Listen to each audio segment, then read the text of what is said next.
Hello guys, welcome to a new chapter of the Empress Dowager Cixi. This is going to be part 5, to the front of the stage, 1898 to 1901. Chapter 19, the reforms of 1898. H.B. Morse, preeminent contemporary historian of China, remarked, "In the world's history, no country with so vast an extent of territory and so large a population, under one government as China, no country with a tithe of its area or population, had ever been subjected to such a series of humiliations, or to so many proofs of the low esteem in which it was held, as China had been subjected to in the 6 months from November from 1897 to May 1898. The need for reform was obvious. The empire might not otherwise survive for long. One petition after another was delivered to the Forbidden City. Even Emperor Guangzhou was shaken out of his impassivity and felt an urgent need to do something. Aged 26 and having little knowledge of the real world, the emperor had no idea where to begin. Perhaps like young people the world over, his instinct was to teach restricted forms of etiquette. In May 1898, Prince Heinrich of Germany paid a visit to his court. The brother of the Kaiser, the prince had in fact come as the admiral of the fleet, reinforcing the German assault on Qingdao. But by the time he arrived, friendly relations had already been restored, thanks to Beijing succumbing easily. The German minister negotiating his reception by the emperor asked for Prince Heinrich to be permitted to sit during the audience. This was unprecedented, as no one except Cixi sat in his presence, but Emperor Guangzhou was more than willing to accommodate him. He even went further and volunteered to stand up while the German prince bowed to him, and to shake the prince's hand before inviting him to be seated. Grand Tutor Wen found this and some other violations of court protocol undignified and especially painful in light of the recent German outrage. He argued emotionally with His Majesty, but Emperor Guangzhou did not share his tutor's agony and lost his temper with the old man. In the end, Cixi told of her adopted son, "Stop fighting over trifles when we have suffered such a disaster." She herself wanted to meet Prince Heinrich. This would be the first time she saw, as was seen by a Western man, and she was unequivocal that the German prince had to stand before her. She had her way and Emperor Guangzhou had his. He even went to see the prince himself and personally brought a meal to award him.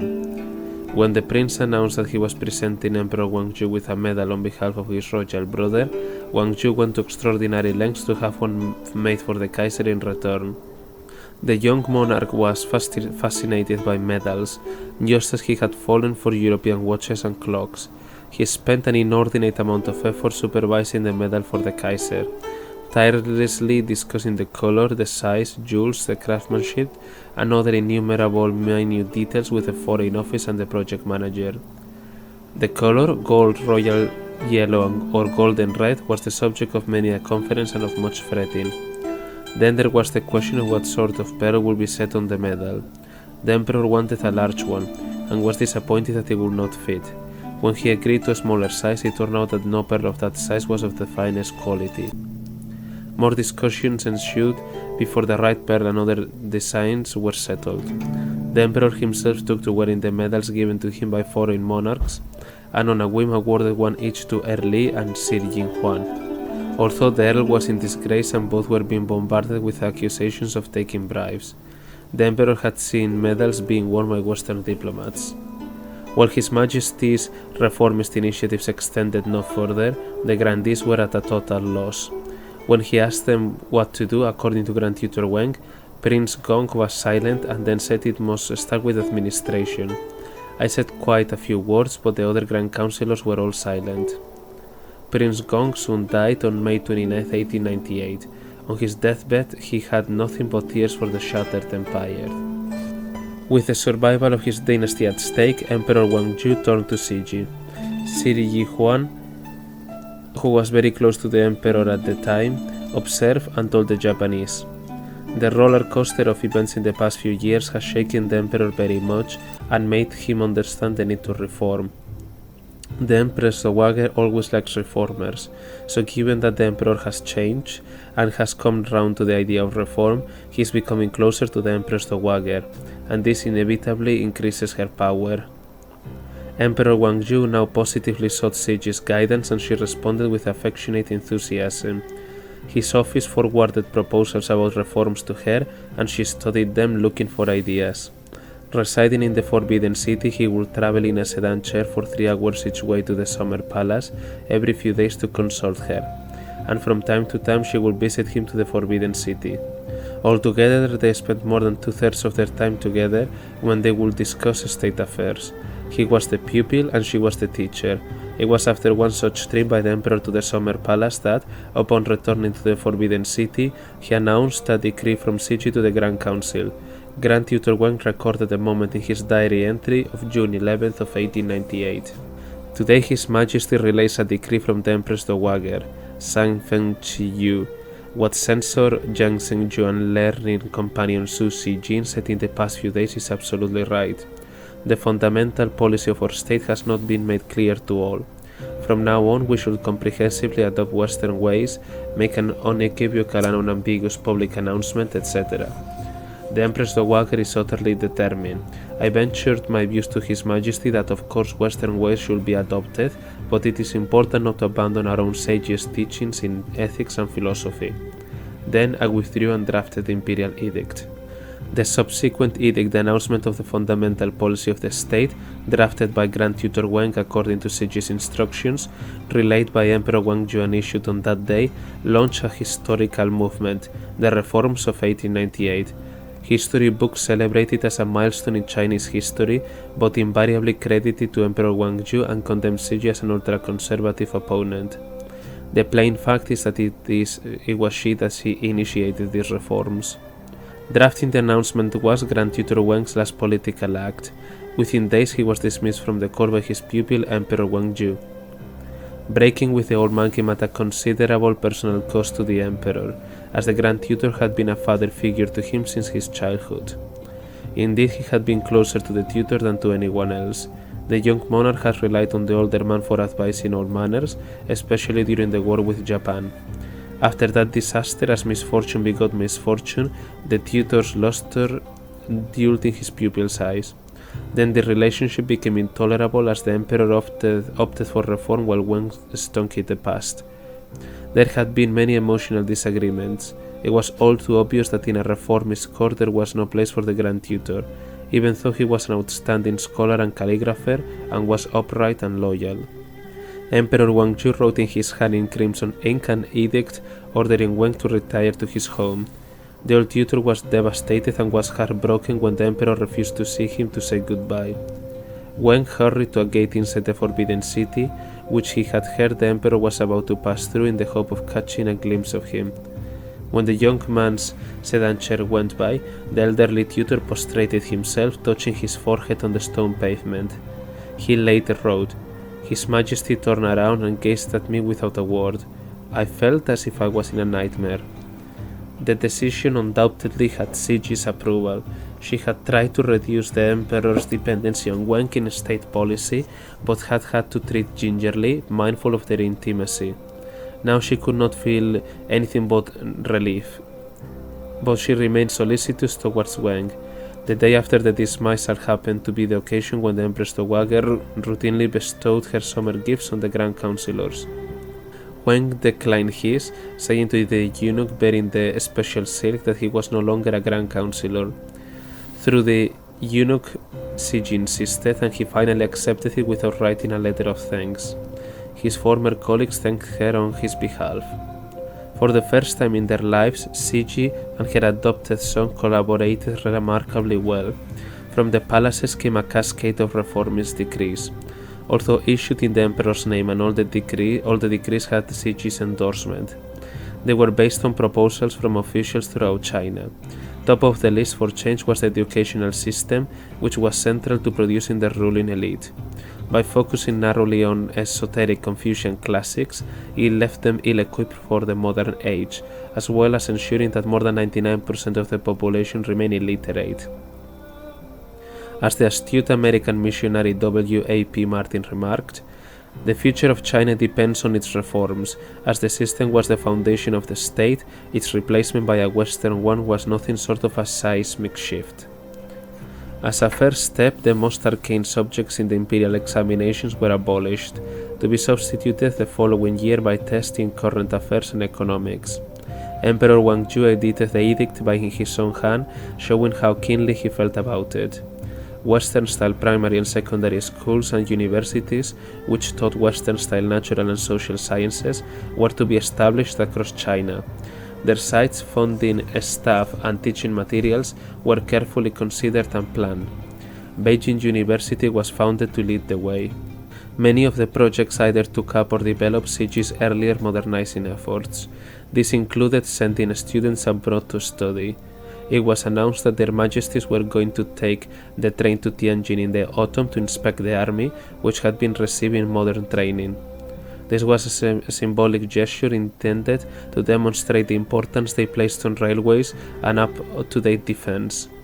The newer schemes embraced modern agricultural methods, Western-style commerce, new publications and technological innovations for which patent regulations were being written. One precise and brand new idea that would have far-reaching implications seems certain to have come from Cixi. Importing machines to process raw materials and turn them into manufactured goods for export. As an example, camel hair and lamb's wool, two traditional export items from North China, were to be made into fine textiles and blankets to increase their value. The prospect of expanding exports had been in the clincher that had persuaded Cixi to build a railway network in the first place. Their working relationship went smoothly for more than 2 months, and the modernizing seal of the court was felt across the country. Support for it among the officials was estimated at 6 or 7 out of 10, while those who stubbornly clung to the old ways are no more than 1 or 2 out of 10. Some decrees were implemented at once, including the establishment of Beijing University, but before most could be carried out, a dramatic event forced the reform to an abrupt halt. An event brought on by a wily and unconventional man, Kang Youwei, nicknamed Wild Fox Kang. A 40-year-old Cantonese from a family of officials, Kang grew up in an open port, Nanhai, where there was a strong Western presence. He acquired many reformist ideas and was keen to put them into practice. He was a man of supreme self-confidence. In his manuscript, tellingly entitled The History of Me, he declared that he was already showing signs of greatness by the age of 5. At 20, one day as he was sitting alone, he suddenly saw that the heaven and the earth and everything else became one with me, and this entity sent out spectacular rays of light. I knew I was the sage, and I smiled joyfully. The sage was Confucius, of whom he believed he was the reincarnation of. For some time he had tried to reach the throne so that his views would be known and acted on. Indeed, he wished to direct the throne. As he was a very junior official, he met with many frustrations, but none deterred him. Continuing to cultivate people of influence, Kang made a crucial friend who changed his fortunes, Sir Yinhuan, who was a fellow Cantonese and the principal official in the Foreign Office, and who had been taken on by the emperor as his confidant in spite of accusations of bribe-taking. On January 24, 1898, through his machinations, Kang was interviewed by 5 of the empire's top grandees. Immediately after the interview, he wrote a letter to the emperor which Sir Yinhuan delivered. Thus the wild fox was introduced to the very highest circle and the throne. Kang followed up by presenting other writings, which were all forwarded to Emperor Guangzhou. The emperor sent them straight on to Cixi, not reading all of them himself. Cixi read the papers carefully and was impressed. She kept a pamphlet on the transformation of Japan and drew her adopted son's attention to it. Cixi had discovered a remarkable reformer with fresh ideas, who was also eloquent and fearless in expressing them. Soon she detected the same inspired thinking in the petition of 2 officials, Censor Zheng Xiu and learning companion Xu, the 2 men she referred to in the decree that launched the reforms on the June 11th. Unbeknownst to her, these petitions had both been ghostwritten by Kang. Evidently, Kang and Cixi were thinking very much alike. As learning companion Xu was cited in the imperial decree, Kang ghosted another petition for him, which urged the emperor to install Kang as a close advisor on all new policies. The ventriloquist then did the same for Kang's most noted associate, a brilliant essayist called Lin Chidao. With Cixi's blessing, Emperor Guangzhou gave Kang an audience in the Summer Palace on June 16th. The wild fox thus became one of the very first junior people interviewed by the Emperor for a high-up position. Afterwards, Kang was offered a post as a staff member in the Foreign Office, but he did not take up the job. Privately, he dismissed the offer as a humiliation and ludicrous in the extreme. He was intent on being by the Emperor's side, making decisions for His Majesty. To this end, he had since the beginning of the year advocated forming a kind of advisory board to the throne that would be vested with some executive power. Of all his ideas, this in fact seems to have been the one that really struck a chord with Cixi. There was no such body in the court, as the Qin dynasty explicitly ordained that the emperor alone should make all decisions. The Grand Council could advise but could go no further. Kang thus identified a fundamental defect in the dynastic system, one that Lord McCartney had recognized 100 years earlier after visiting the 80-year-old Emperor Qianlong. McCartney asked a prescient question: who is the Atlas destined by him to bear this load of empire when he dies? On whoever's shoulders it may fall. He remarked the shoulders had better be of superhuman strength. The Chinese Empire was like a first-rate man of war, which a fortunate succession of able and vigilant officers has contrived to keep afloat for these 150 years past. But whenever an insufficient man happens to have command on deck, adieu to the discipline and safety of the ship. She may drift sometimes as a wreck and will then be dashed to pieces on the shore. Emperor Guangzhou was that insufficient captain and needed some first-class minds to help him. Cixi knew this all too well. In fact, she was to observe that Britain was a world power not so much due to Queen Victoria herself, but to the able men of Parliament who collectively made decisions. Cixi invited a number of top officials to debate the idea of an advisory board. They were against it. She told them to reconsider, to give the matter serious thought and detailed discussions, warning that no lip service is permitted. After months of toing and froing, the consensus was still negative. The objection lay in an insurmountable problem. Who should sit on the board and share power with the emperor? There was no selection procedure, and the fear was that evil people could worm their way onto the board through crooked ways like banding together to promote each other clandestinely, in which case the dynasty could well fall into their hands. While Fox Kang was foremost in the minds of the doubters, word had gone around that Kang was paying for others to petition on his behalf. An accusation that was almost certainly true. A petition by learning companion Shu for Kang reportedly cost him 4,000 tiles, and other petitioners were paid 300 tiles a month as retainers. People in the capital were scandalized and called the wild fox shameless. They also speculated about the source of his money, as his family was not wealthy. The emperor's old reformist tutor, Shun Jinyai, argued that the advisory board could only succeed with a Western-style selection that subjected the candidate characters to public scrutiny. As an election was so absolutely unthinkable at the time, the idea of an advisory board was abandoned at the end of July. In spite of all the unpleasant things said about the wild fox, and despite the fact that she herself was on guard against him, Cixi remained appreciative of Kang as a reformist and gave him key assignments. A decree told him to go and start the first modern government newspaper in Shanghai to publicize the new policies. He would also be responsible for drafting a press law based on Western models. Some of his friends regarded these occupations as ideal for him.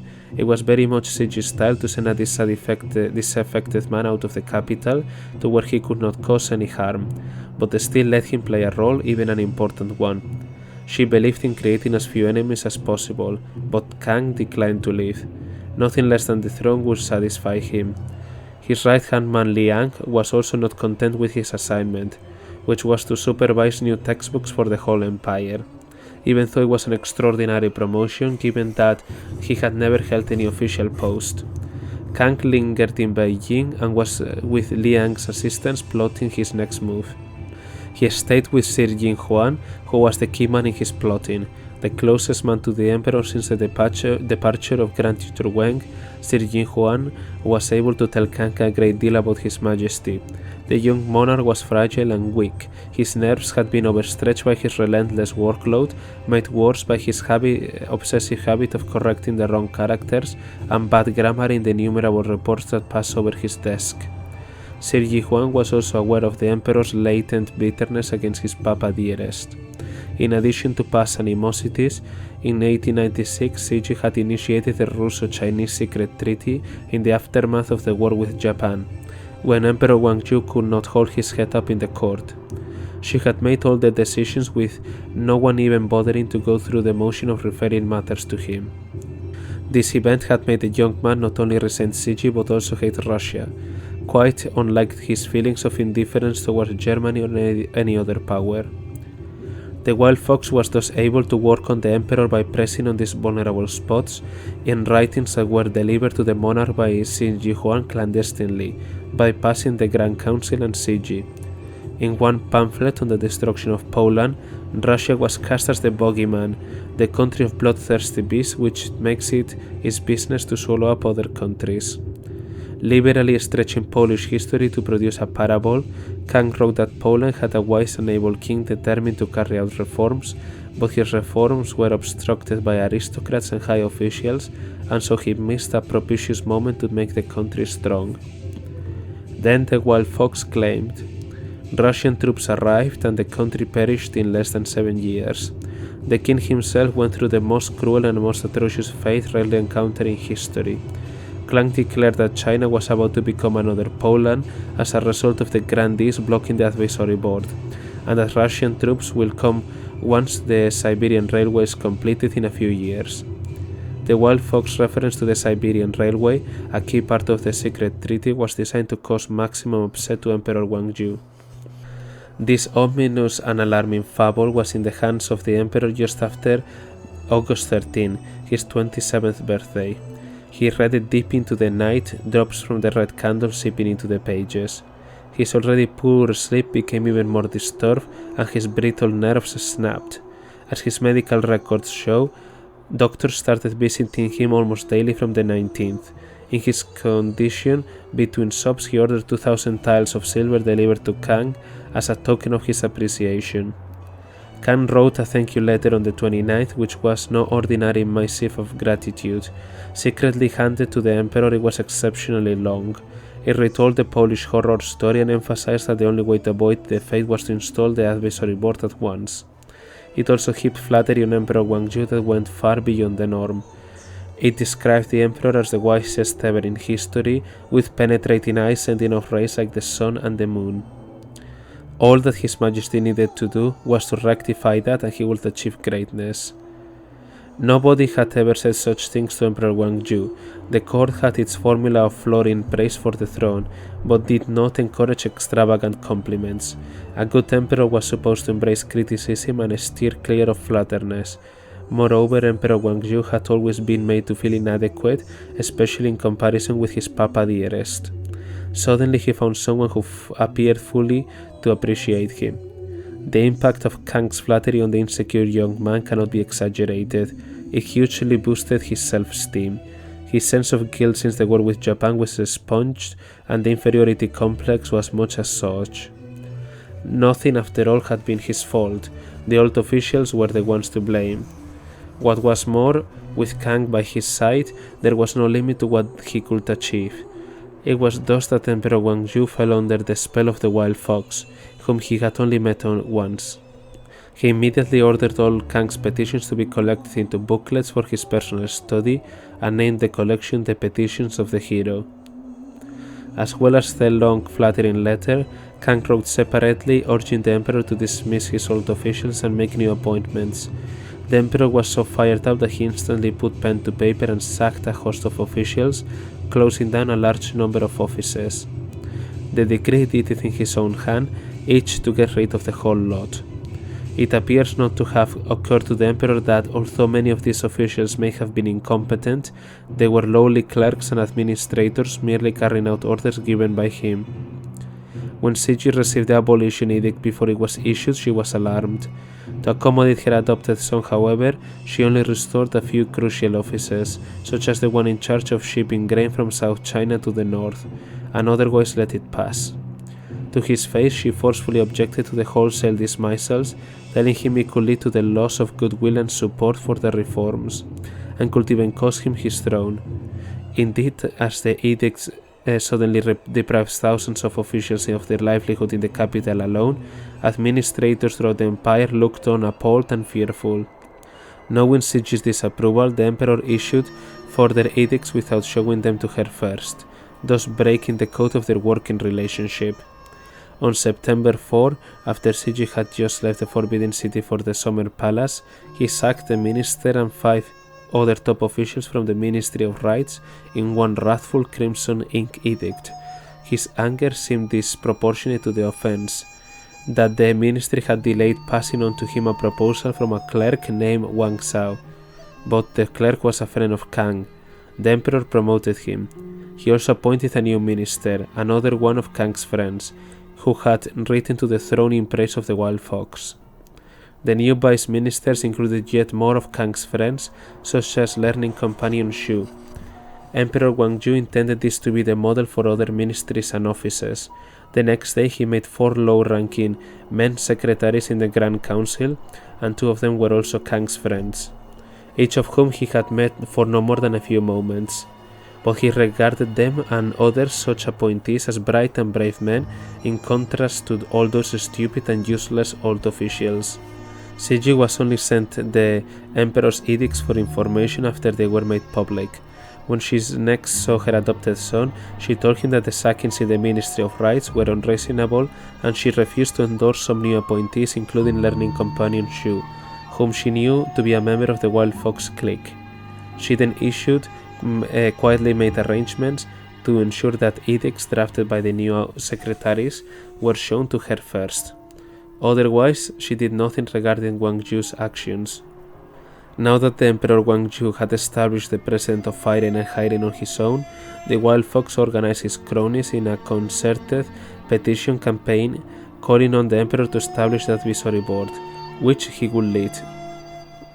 One of the 4 new secretaries who did not belong to Kang's courtier wrote in a private letter on September 13, "Every day they are talking about the advisory board and the Emperor is being pushed towards it. Kang and Liang have not got the positions they want, and I am afraid the situation will become more turbulent." Indeed, on the same day Emperor Guangzhou finally made up his mind to set up what was effectively the Kang board. When the Wild Fox learned about it, he went at once to his small group of friends, his face beaming with delight. He told them that the board would have 10 members, who would have to be officially recommended to the throne. Then he handed out a list of 10 men to those who were entitled to ride on the throne direct, telling them each to recommend a few from the list. This included Kang himself, his brother Wang Rang, his right-hand man Liang, 2 sons of learning companion Shu, and the other cronies. And so the names of this cabal went forward to Emperor Guangzhou. On September 14, the Emperor took the list to the Summer Palace. Cixi refused to authorize it, and in her forceful way made it utterly clear that her decision was non-negotiable. The following day, an anguished Emperor Guangzhou summoned one of the 4 new secretaries and gave him a letter asking the new appointees, whom the Emperor referred to as his comrades, to find a way to form the Kang board without antagonizing his royal father. The secretary to whom he gave the letter, Yang Rui, was actually not a member of Kang's clique and did not even approve of what Kang was doing. But His Majesty was rather woolly about the different allegiances among the new appointees suddenly flooding the court, regarding them all as one oppressive force.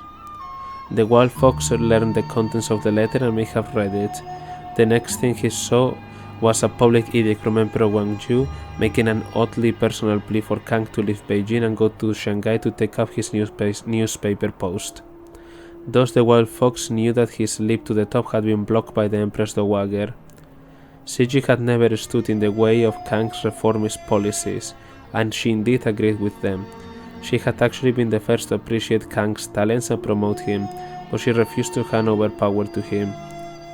Given that the Qin regime had brought such disasters to the country, the case for an alternative government was unanswerable. Whether Kang would have made a better leader is open to debate, but one thing is certain. He did not have a political program to turn China into a parliamentary democracy as is often claimed. He never advocated this. On the contrary, he argued in one of his articles that democracy, while good for the West, did not suit China. He wrote, "An emperor is like the father of a family, and the people are like children. The Chinese people are all like toddlers and infants. May I ask how the family of a dozen babies can function if the parents don't have the exclusive right to make decisions?" While Fox Kang wanted to be the emperor and had been trying to create a mandate for himself, first he claimed that he was the reincarnation of Confucius. The assertion had indeed been attracting some attention, and even Westerners had heard him spoken of as the modern sage and the second Confucius. Next, with his small but vocal band of disciples, Kang attempted to establish that Confucius had actually been crowned king of China, replacing the emperor of the time. To propagate the idea, they started a newspaper that used a Confucian calendar in which the year of Confucius' birth was year 1. As this strategy directly threatened Emperor Guangzhou, the wild fox abandoned it when he began to ingratiate himself with the emperor. The moment he realized that the emperor was falling under his spell, Kang most anxiously explained to the monarch in one of his clandestine letters that he had been misunderstood and that he had never held the view that Confucius had been crowned king. Kang was eager to expunge any idea that he coveted the throne.